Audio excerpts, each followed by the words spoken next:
1, 2, 3, come on!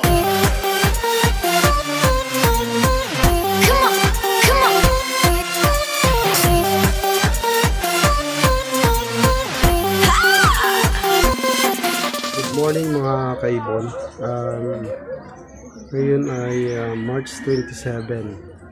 So meron kasi akong breeder ng white or brown dove na nag-itlog sila. So papakita ko sa inyo. So ayan sila. Silang dalawa. Medyo mailap yan. Ang problema ko dyan, nag-itlog sila. Yan yung nest nila. Nag-itlog sila tapos iniwanan na 13 days.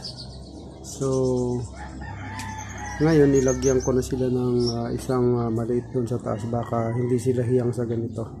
So dito sa taas baka sakaling magtino sila. So unang clutch kasi niyan namatay ay hindi na nila tinuloy yung itlog. Pangalawa hindi rin tinuloy.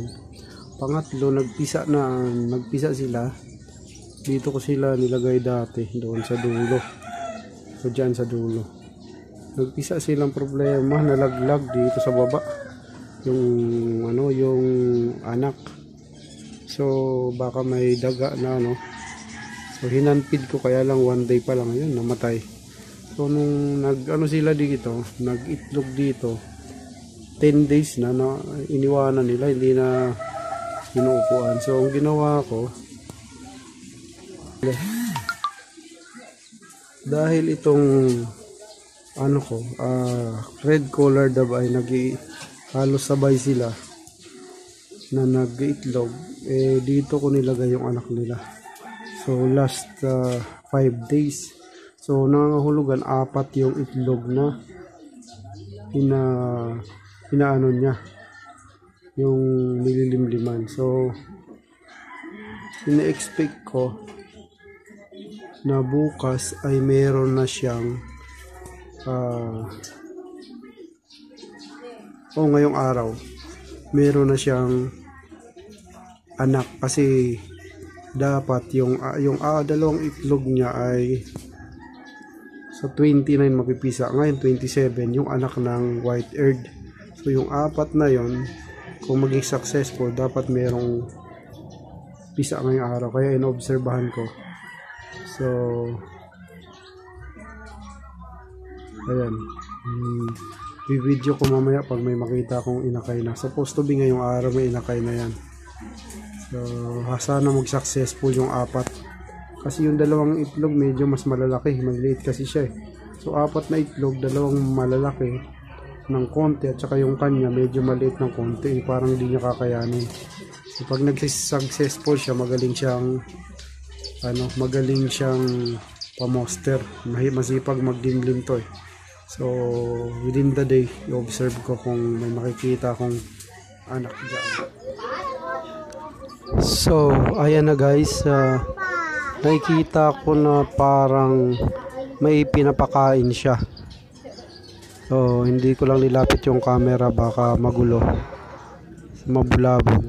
So may pinapakain siya So ina-expect ko na sa 4 ay ang mapipisa ngayon ay yung white or brown dove. So white or brown dove to.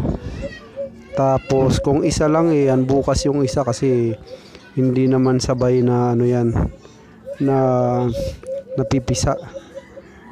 So malamang bukas yung isa niyan.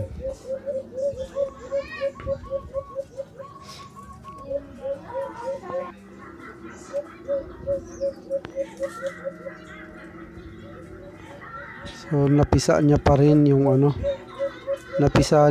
yung white or brown dove.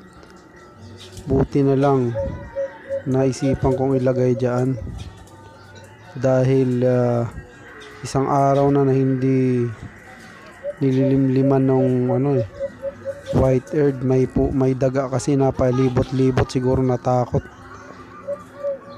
Buti na lang na ilagay ko diyan. Hopefully mapisa yung dalawa para maging future breeder din. Usually kasi pag dalawa, hen at cock yan. So 4 sana mapisa yan. Dalawang white earth tsaka dalawang red collard. So antayin ko lang na lumaki na pwede nang i-hand feed para may hand feed ko. Sana wala nang masamang mangyari dahil matagal ko nang gustong magkaroon ng inakay na white earth. So ito na, sana tuloy-tuloy na.